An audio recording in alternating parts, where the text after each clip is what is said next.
Hi, everybody. I want to welcome you. We're recording, so I hope that's okay for you to be in here. So I'm going to screen share, and then I'll get us going.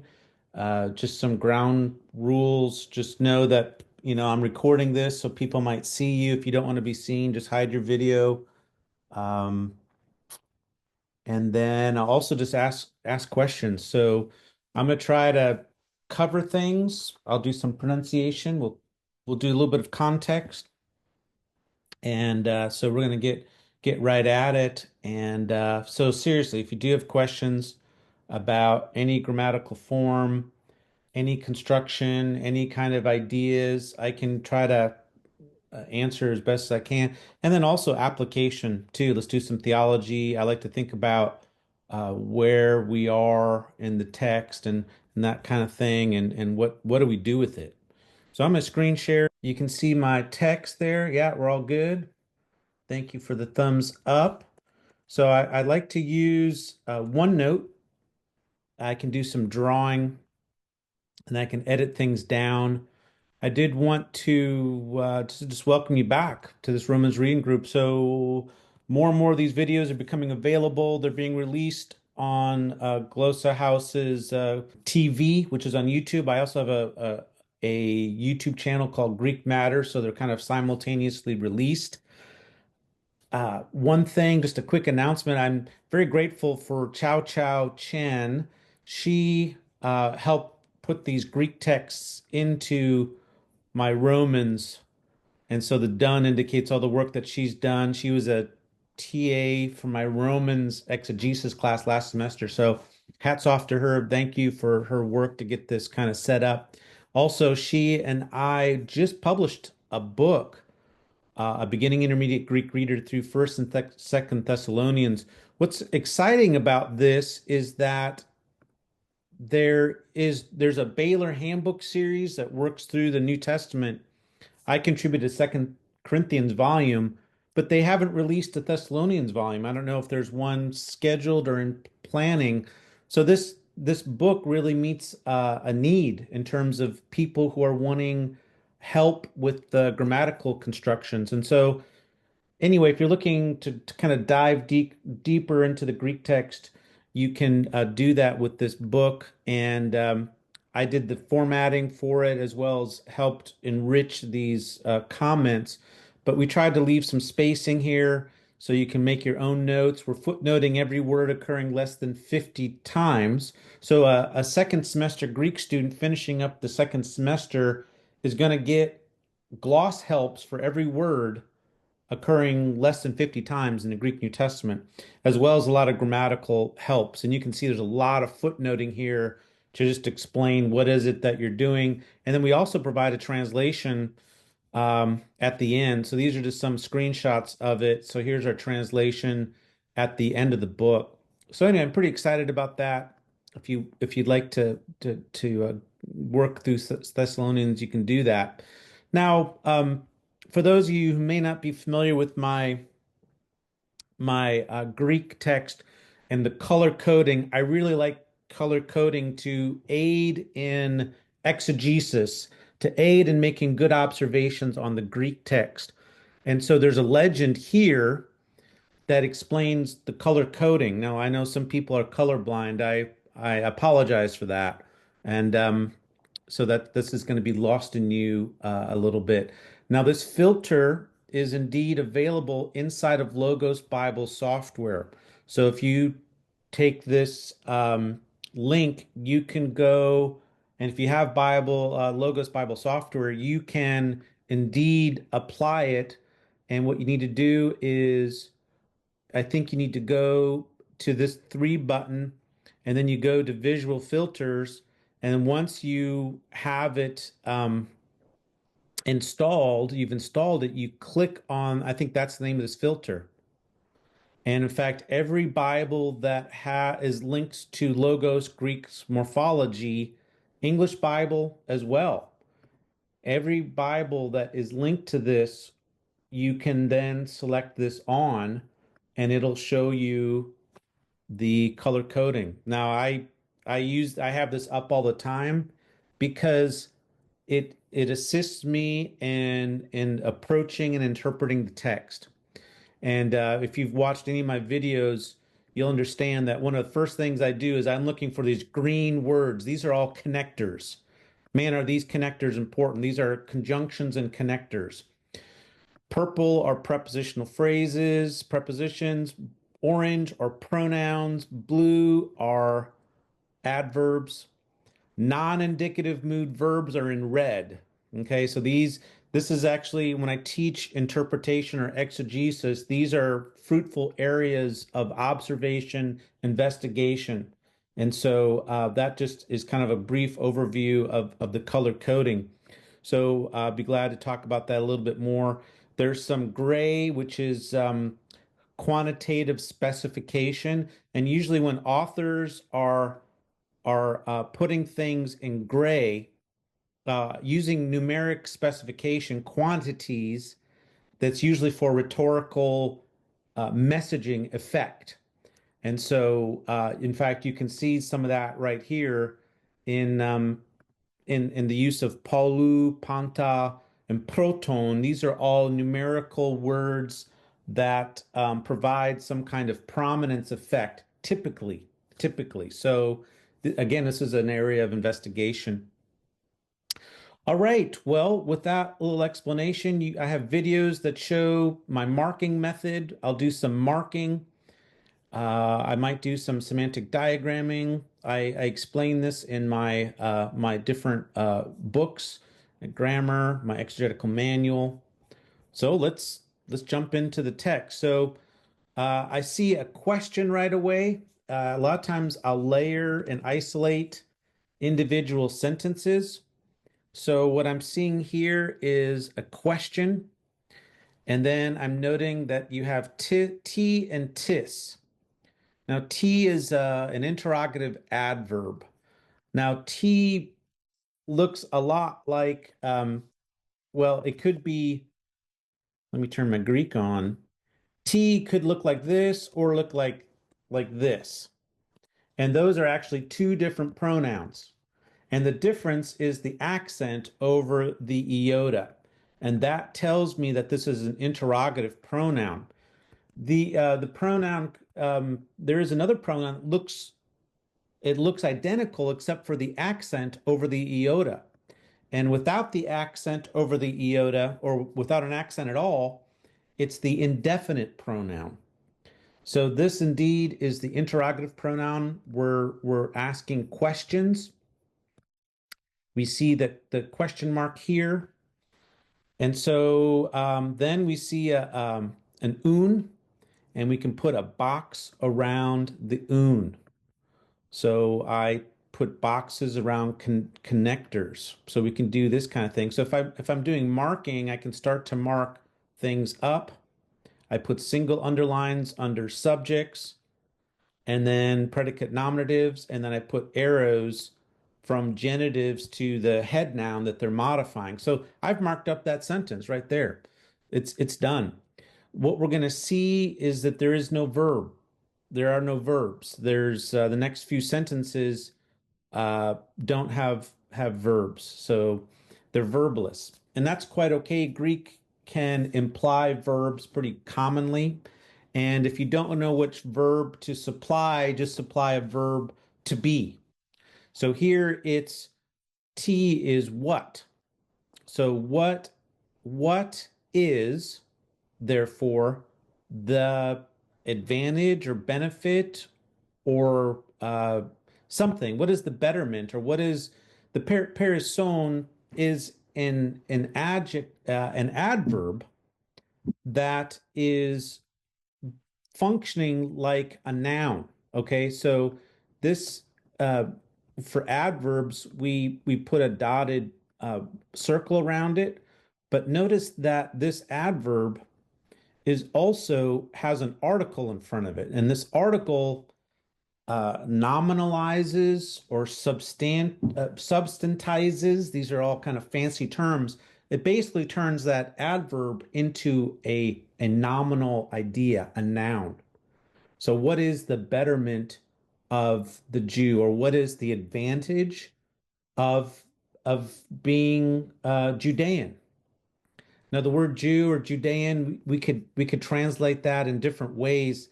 The Judean, sometimes it seems like Judean is appropriate. So in the Roman world, the they recognize different ethnicity groups, and they called them by that name and actually represented them in statuary as women. This was a common practice. So there's an imperial temple at Aphrodisias in Asia Minor that was the size of a football field. And in that complex, there were these statues of different ethnic groups. And they're represented always as women, and they're wearing attire that is befitting of that ethnicity, maybe in their hats or their the kind of stole that they're wearing, dress, and that kind of thing. Unfortunately, we have the statue base for Judea, but we don't have the statue. We don't know how she was depicted, how Judea was depicted. But in the ancient world, in the Roman world, Judea was a distinct ethnic group that was recognized. And so I think that that may be helpful sometimes just to translate this Judean, Judean from the province or the area, territory of Judea. So Paul's asking the question, what is the advantage of being a Judean or being a Jew? Or this or marks alternative, that marks alternative, and or what is the advantage of Ophelia tes peritomes? What's the benefit of circumcision? Now, I should say I just skipped over un. Un is marking inference and argument development. So inference and new development or distinctive development. So what's happening here is indeed a development from the end of chapter 2.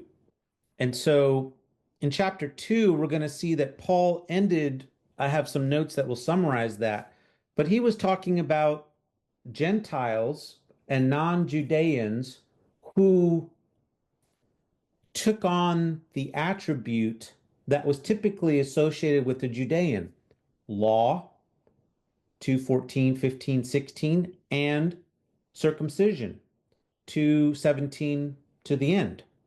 So law and circumcision, and Paul starts talking about these Gentiles, non-Jews, Judeans that were somehow getting and acquiring in themselves these attributes, it seems to be by the Spirit.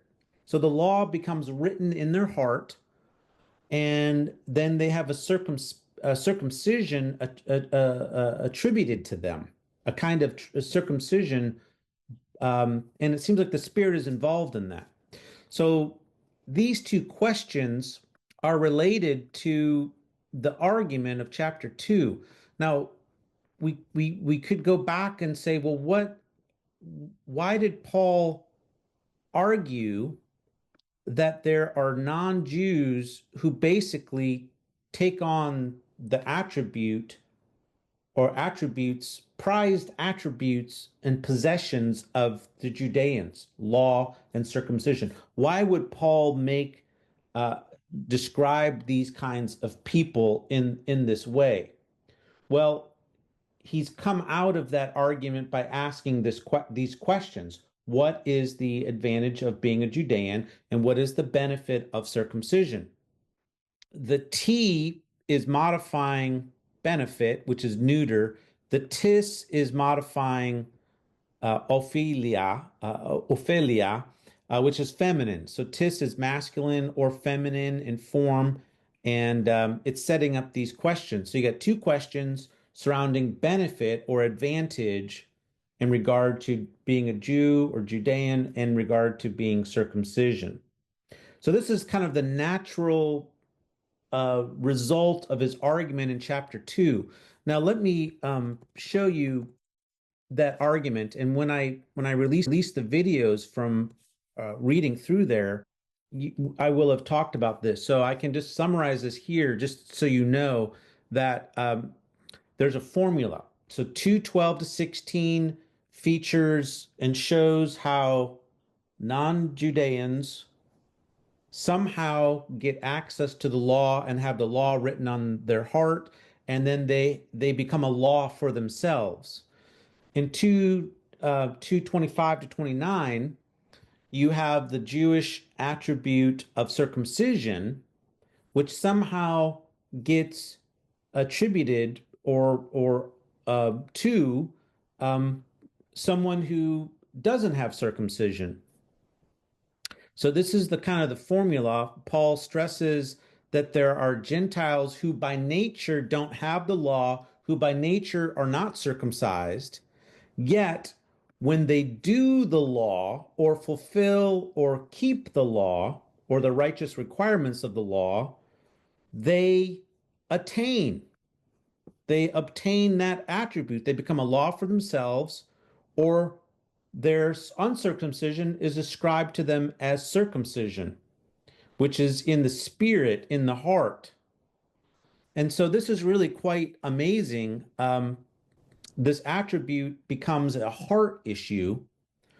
Now, what's intriguing about both of these movements in chapter 2 of Romans is that they link to two major covenantal texts, which are quoted and talked about elsewhere in the New Testament. Jeremiah 31:33 and Ezekiel 36:27.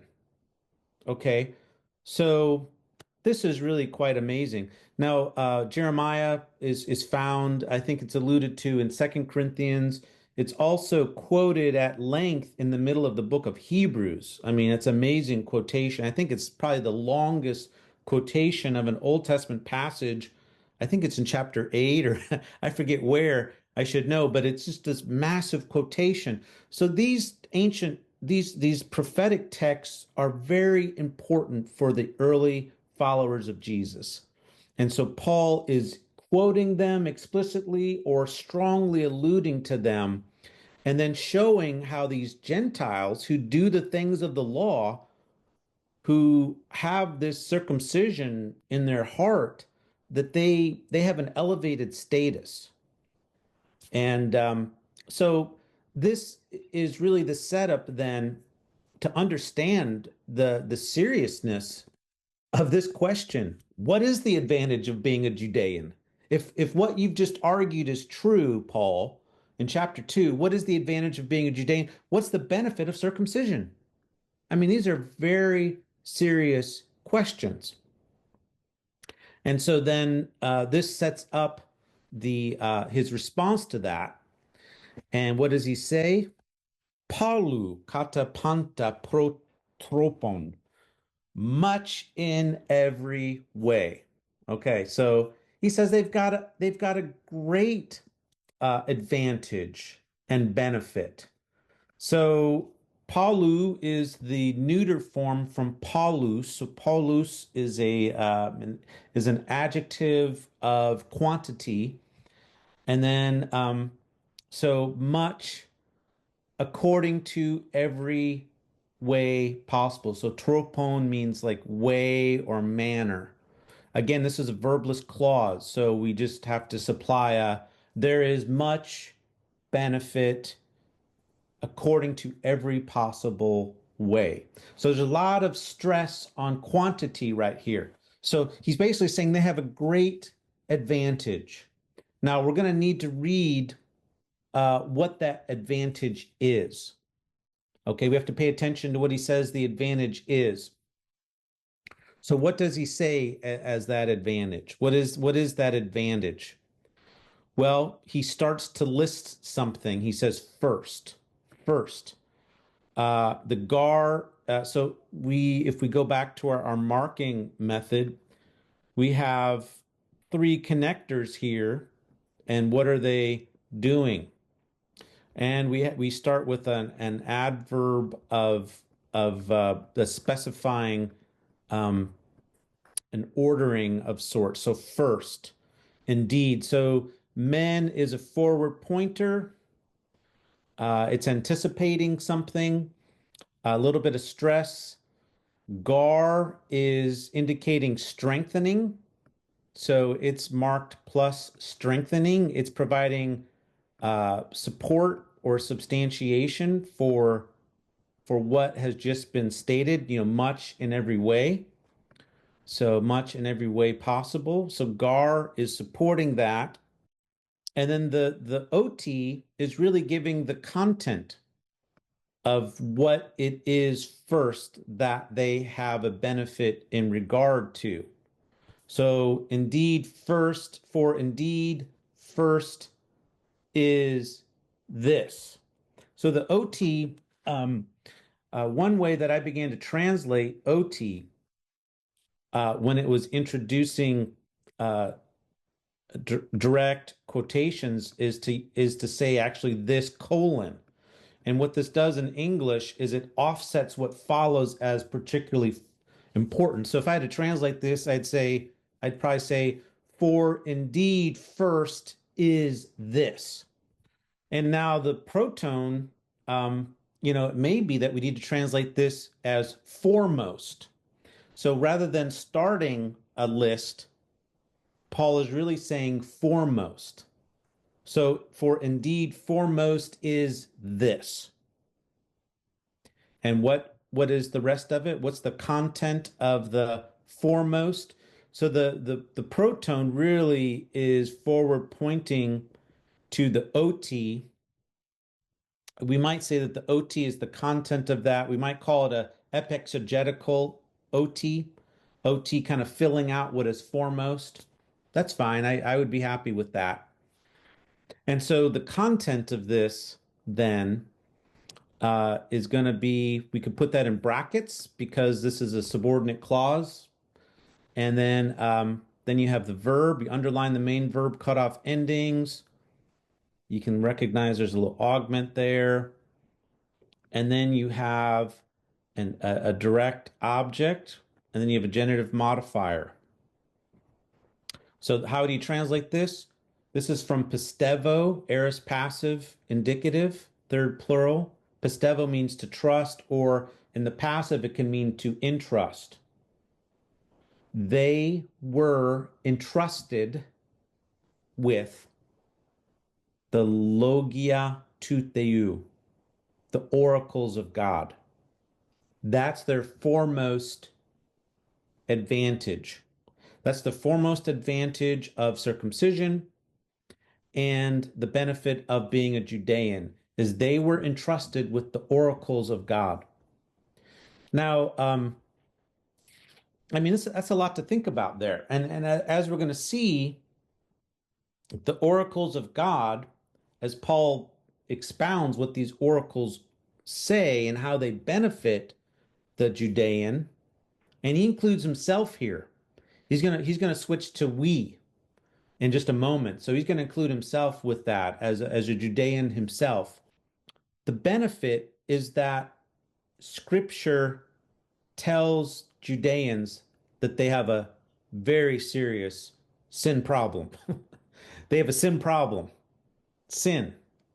All have sinned and are falling short of the glory of God. So we're going to see that in a moment. So he's getting to there. He's getting to there in just a moment, but that's where we're going. Now, grammatically, you might think it's odd to have a passive verb with a direct object, because indeed ta logia is a direct object. And when I was just preparing, I prepare a little bit for these talks, for these studies. I was wondering, could this be the subject? So is this the they? The oracles of God were entrusted to them, but that doesn't quite work because indeed you have they as the subject in the next verse. It just doesn't quite work.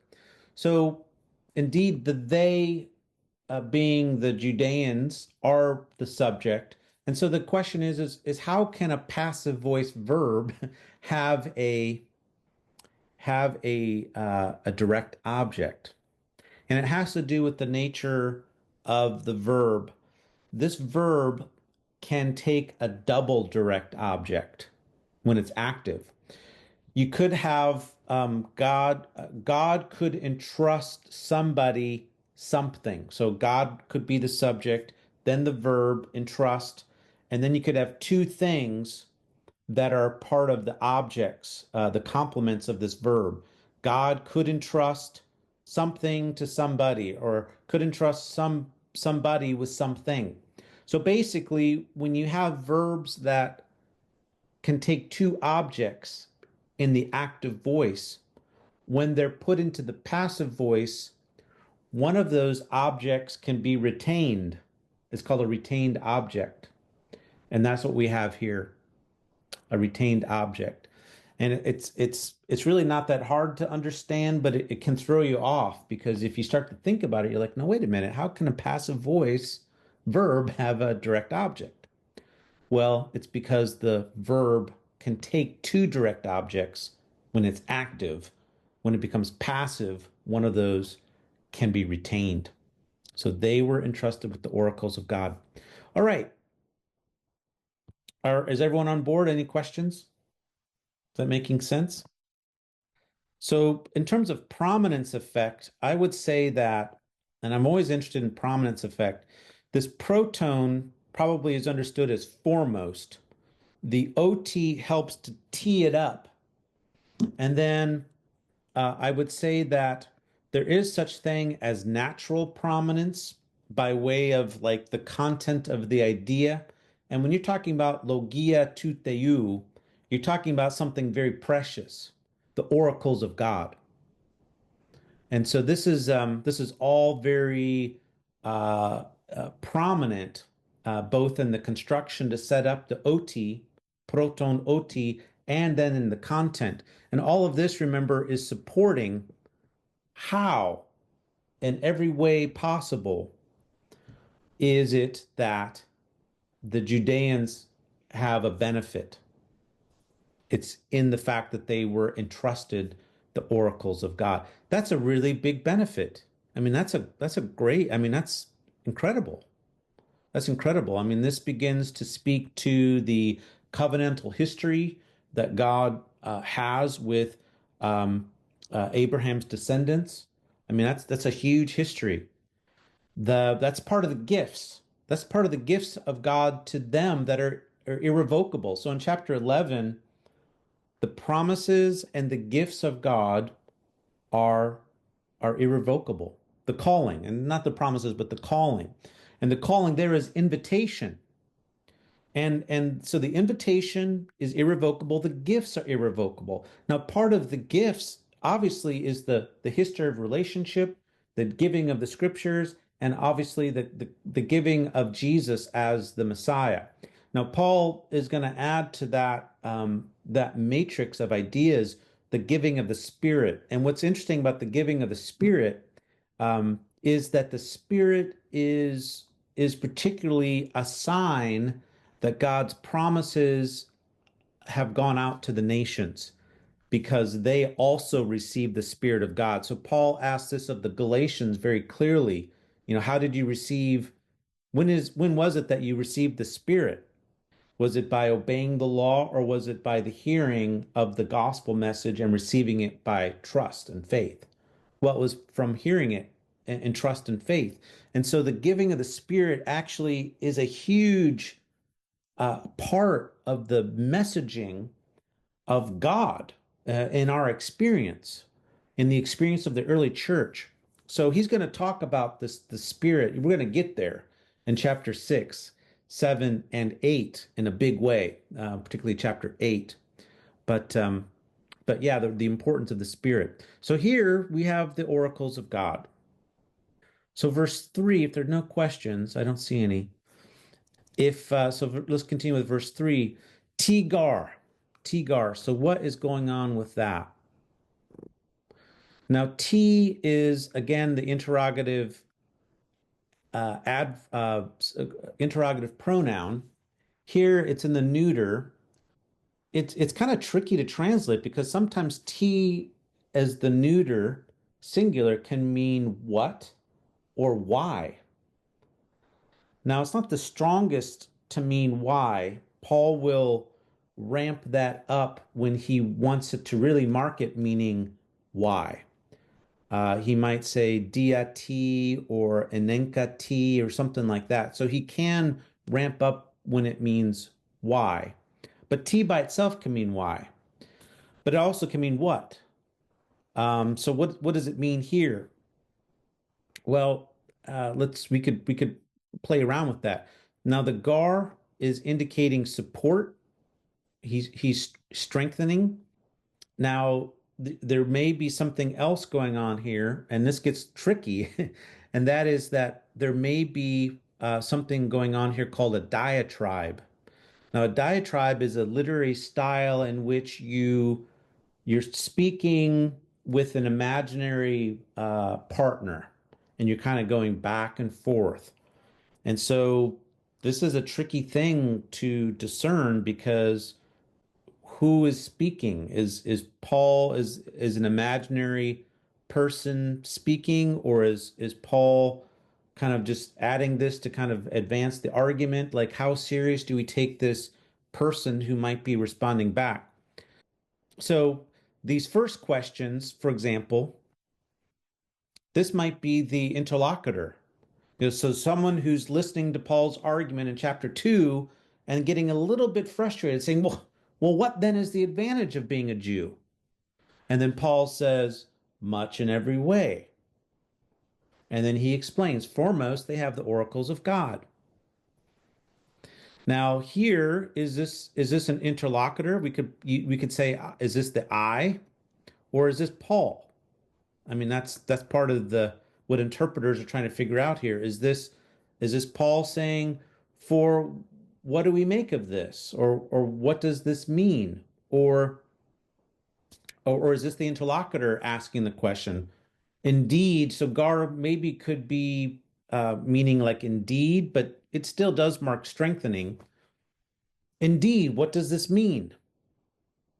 So, maybe the interlocutor is tracking and they're saying, I agree. I agree that the oracles of God were entrusted to them, but why? Why? So that it might be that's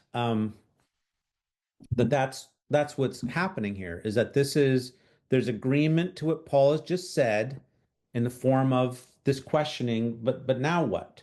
Now what? Or what does this mean?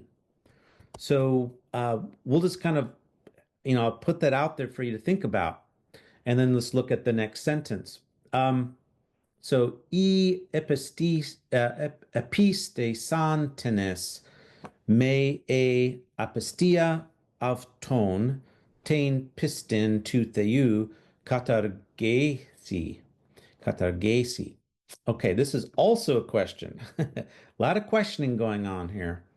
And this may is working with this question. Now, typically, May is going to be blue because it is an adverb. But in the morphological tagging, they have changed this to green because it is setting up a question that is expecting a certain kind of answer. So that's a little clue that May is not functioning normally, at least according to the tagging underneath the text.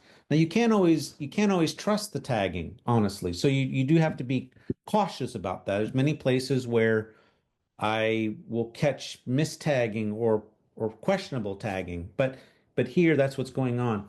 So remember the rule of MNOP. So if a may is used to introduce a question, it's expecting a negative answer. If oo or ook is used to start a question, it's expecting a positive answer. So may here is expecting a negative answer. No. Okay, so we figured that much out. let's come back and work forward then.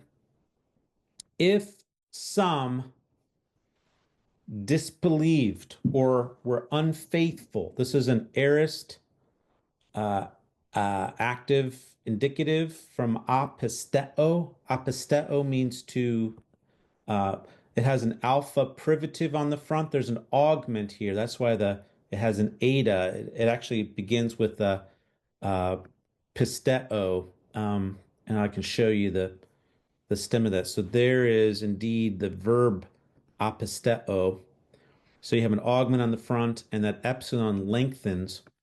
So, and then you have the third plural ending. Tines is the indefinite pronoun, right? If it had the accent on there, that would be an indefinite, an interrogative pronoun. But without the iota, that is an indefinite pronoun. Some, if some disbelieved, then you have this question expecting a negative answer. Their unbelief, this is a genitive going back here, their unbelief will not, that's a future of kat argeo. It means to annul, negate. So it's a future third singular. And then you have the direct object of that verb. So you have the subject is single underlined. It has a genitive modifier of tone. So their unfaithfulness will not nullify the faithfulness of God, will it? No. So their unfaithfulness will not nullify the faithfulness of God, will it?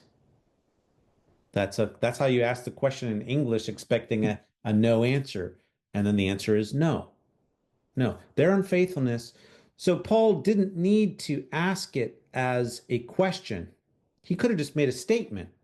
But by using a rhetorical question, it's adding more prominence to this exchange. So here we indeed have a conditional sentence. You have an if part to it. This if part is what's called the supposition. And then you have the main part, which is what's called the conclusion. So you have supposition in the blue and then a conclusion in the yellow. The supposition, another fancy term for that, it's called a protasis or protasis. And then the conclusion is called the apodosis, the apodosis. So supposition, conclusion. Now, if you know me, if you know my Koine Greek grammar textbook, look at chapter 26. I talk a lot about conditional sentences, and we need to pay attention to the semantics here. This is set up as a past simple condition. The if part with the aorist indicative is a setup for what's called a simple past condition. What the simple past condition is setting up is setting up a supposition that is assumed true in the past. So if some were unfaithful.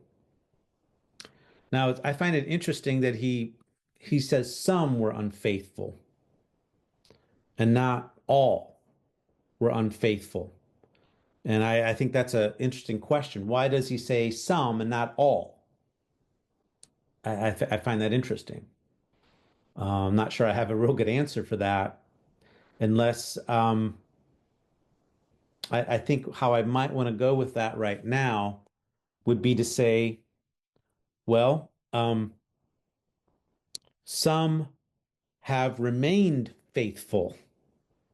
And the question is how? How have some Judeans remained faithful in relation to God? And I would say, Paul would say, look at Romans 11, they trusted in the gift of the Messiah. And that allowed them to be grafted back in to the olive tree, which is historic people of God, that is Israel. They disbelieved, perhaps, and were cut off, but branches could have always believed and remained in that faithfulness in regard to accepting who Jesus was as Messiah, as God's Messiah for his historic people. So I would suspect that the sum is kind of interestingly chosen. I think this is motivated, and so that's my explanation. That would be how I'd begin to think about that. All right. So you have a simple past setup with the supposition, followed by a future indicative, which would be probably either a future more vivid or most vivid condition. And so that's kind of interesting. It's a mixed condition. It starts out simple past, and then it moves to a future, either more vivid or most vivid. Now, most vivid conditions they're fairly rare. They're used in warning contexts a lot of times. And so perhaps there's a little bit of a warning sense here, in the sense that that unbelief is kind of more vividly portrayed as an existing reality. Okay, so that it's something not good. Alternatively, if it's just a more vivid condition, it still is just kind of framing things in the future. And so it may be that Paul is acknowledging that unbelief is indeed a future, it's going to continue as a future reality. Not everyone is going to believe. And so maybe that's kind of the point. Now, this is, I keep going back to Romans 11, but that's I think his argument, this is moving to that moment.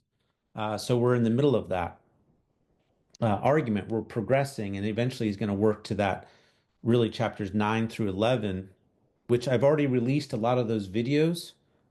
So if you want to see and jump into what's going on there, I have a careful exposition there. All right. Well, fun. Okay. So what does this mean? What does this mean if some disbelieved, it's not that their disbelief will nullify the faithfulness of God, is it? No. And in fact, Paul in verse 4 also provides an answer to that. He says, no way, no way. So not only is Paul denying this in the form of a rhetorical question, which is already more prominent, he didn't have to do that. He also answers it in an emphatic way. Me genoito, genotoi, genoito. Yeah. So this is an optative form. It's an aorist optative, um, third singular from yenome. It's uh, a strong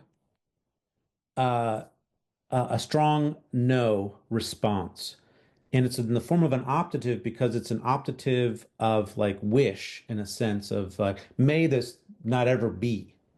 And so the unreality of the event is put into the optative, which is a mood of unreality. And so the denial is put into an unreality mood to indicate an epistemic distancing from even that possibility. So may it not even be. Like we don't even want to go there. No way. So this is very strong. So what's strong, what is I think being affirmed here is indeed some disbelieved. They disbelieved, but this does not, in fact, will not, in fact, nullify God's faithfulness. And so that's true. That's true. Yeah, that's what's being affirmed there. Okay. So we're moving into to verse 4 here. Now here we're getting a new development. See that de? That's a new development. De is marking distinctive. So at this point, the argument is advancing. And Ionesto is this is the same. It's kind of interesting that these are abutted because this is the same verb in different forms. Both of them are non-indicative.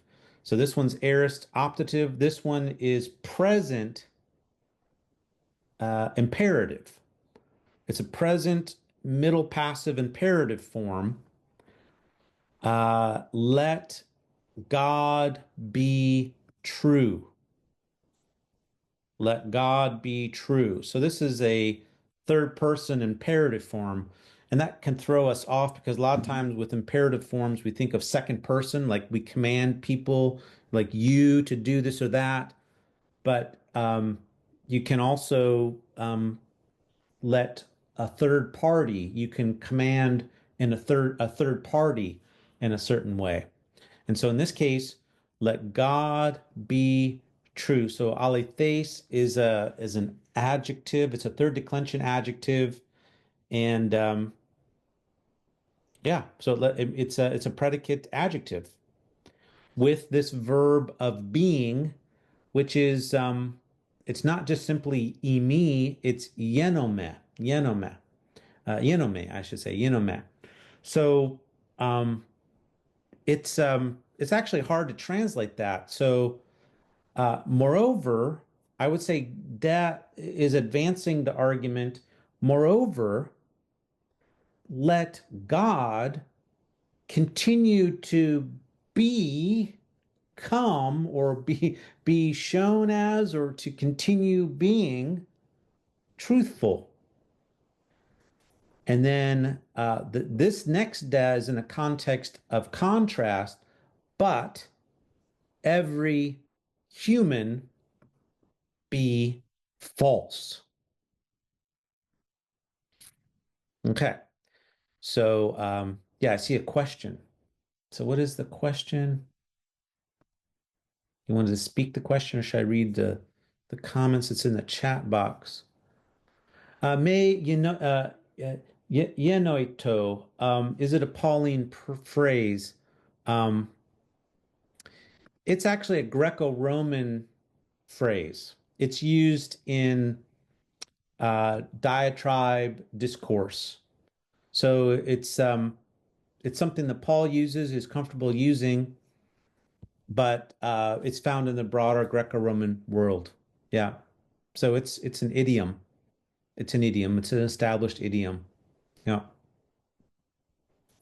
So yeah, there's a kind of a strong, really something strong being communicated here in these statements. A contrast, I would say.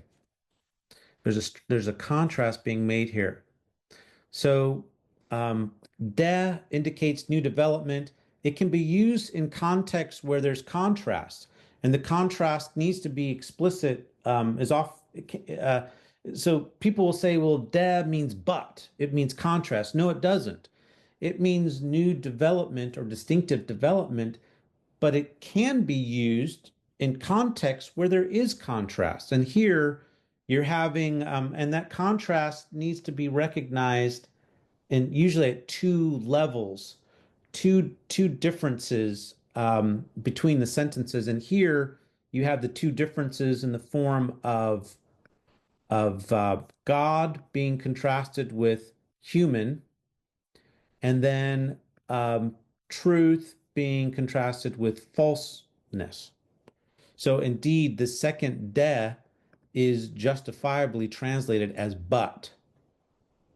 So So one clue that I one trick that I learned to translate de with, if it's not indicating contrast, is you can sometimes translate it as moreover or additionally, because in English those that indicates that you're moving on. You're moving on. Sometimes and work, sometimes then, but and can also be represented by different conjunctions. Then, of course, can be a translation of tota meaning then. So I try to differentiate those. It's difficult. So the first one I would say moreover works really well. The second one here I would is this straight up a but because this is a clear context of contrast and in English this kind of but as a transition is also marking consistent with a new development. Here it's a new development that is contrastive. So dead by itself doesn't mark contrast, but it can be used in contexts where contrast is occurring. Yeah, but let every person be false. Yeah, let every person be false. So, any questions? And then we're going to get a scripture quotation formula, kathos gegrapte. Now, the kathos, when I returned this over to here, this location, it lost uh, its green color. But indeed, kathos is a conjunction, just as it has been written. Gegrapte is part of a scripture quotation formula that's found in the New Testament and elsewhere, So this is a perfect tense, middle passive form from grapho. It's third singular, middle passive, indicative. It has been written. So just as it has been written. And then we have another quotation, and this opos and on, each of those should be green. So I'm gonna turn those back green again because they are indeed conjunctions. So um, thus you would be justified. So I put boxes around this, and what's happening is that this on is marking um, some some potentiality or some conditionality, and we're picking up a quotation in the middle, and so this is going to cause us to think this as properly as subjunctive. So dikeo thais is aorist passive subjunctive, second singular, and the subject here is God. You would be justified. We have a prepositional phrase in your words, and then we have something added to that, and you will conquer. Uh, you will be victorious when you are judging, rendering judgment. So a lot to be unpacked here. The If we go to the original quotation, it's picking up in the middle, and that makes us a little bit tricky. So let's go to that context. Um, it's Psalm 51. So so this is the part that is not spoken. Against you, only you have I sinned and done what is evil in your sight. So that's what's assumed. We pick up the quotation here in the Septuagint. Now, I don't know if I have the Septuagint text here. I have it set up. So here's the Septuagint part of it, which Paul is quoting from right here. And he quotes it identically, like he doesn't change the Septuagint. So most of the time when Paul is quoting from scripture, he is quoting from the Septuagint. Sometimes we're not sure where he's getting it from, but a majority of the time he is quoting from Septuagint, and that's what he's doing here. So uh, so this part of it is assumed, it's not included in the quotation, as it is written that you would be justified in your words and prevail when you are judged. Yeah.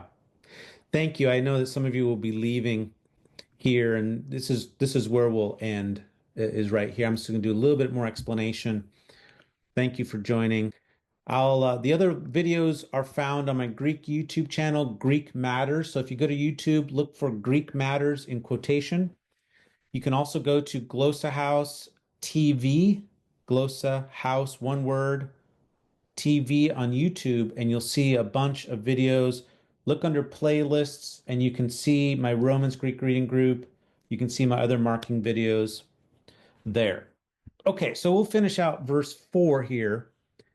Um, this is a purpose clause with opos, with on, with the subjunctive mood, but it moves from subjunctive mood to future indicative. Now, this is significant because when you're going to indicative mood, it's a there's a more concreteness and vividness.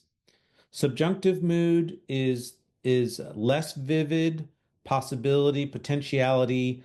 Optative is even less vivid, less. So there's a prominent scale. The indicative mood is very vivid, and particularly when the construction would require a subjunctive, there's what it means to elevate this to a future indicative is that there is more prominence to this idea of being right or vindicated or being victorious, and then the context in which God is conquering or being victorious is in his judgments, in the judgment yours. So se is the accusative subject of the infinitive judging. N with the infinitive is meaning like while or during. That's what's construed. This is an archaic construction. It's a hard construction for beginning students because uh, it looks like it's starting of a prepositional phrase, but then there's this verbal form here and it throws them off. But this is just an archaic, good Greek construction. Preposition with article, with infinitive and accusative case subject. That's the construction. Prepositions that occur in this construction, there's like 7 different ones: dia, meta, pro, anenka occurs with it. So I think there's a couple other, yeah, is and pros. So there's a handful of prepositions that can form this construction with the infinitive and accusative subject. It can get tricky to know which is the subject, which is the direct object. In this case, the se is indeed the subject because that's who's being talked about. So Paul quotes scripture to to um, to prove that God is just and will conquer in his judgments. Now, Paul has been talking about judgments. Chapter 1 is judgments and God's judgments. Chapter 2 is judgments and righteousness. So this verse actually encapsulates a lot of what has been spoken of. And then actually in his words, I mean, he just used this word logos, in reference to the at least the cognate, the logia, the oracles of God. So on focus here is indeed God's speech, his judgments, and his righteousness. And we're going to see that indeed the gospel reveals God's righteousness. And I have a lot to say about that. His righteousness is rightly relating to us. Part of his rightly relating to us is condemning sin in us. We need that. And that's a rightly relating posture that God gives to humanity. Thank God for that. But thank God also that he doesn't leave us in that state of judgment. He actually makes us right by helping us live differently, receiving forgiveness, redemption, forgiveness, and sanctification by living in the Spirit. And that's where we're going to get to. We're going to get to that because Paul's going to take the argument in that direction. That's part of his demonstration of God's righteousness. But right here and now, he is working the argument to show that there is indeed a great benefit of being a Judean, but that benefit comes by way of the oracles of God, and that these oracles of God start to reveal that indeed we have a sin problem. We have an unfaithfulness problem. But despite that, God is right and true in his judgments. Even though we're false, God is true. And that is good news. I wouldn't want God to be any other way. Any other way. Thanks everyone for joining, and look forward to having you watch and listen next time. Share, spread the word. I'll make a noise announcements on Facebook posts, and yeah. So if you have questions afterward, I'd be glad to entertain those, and we'll look forward to having you watch and listen next time. Take care.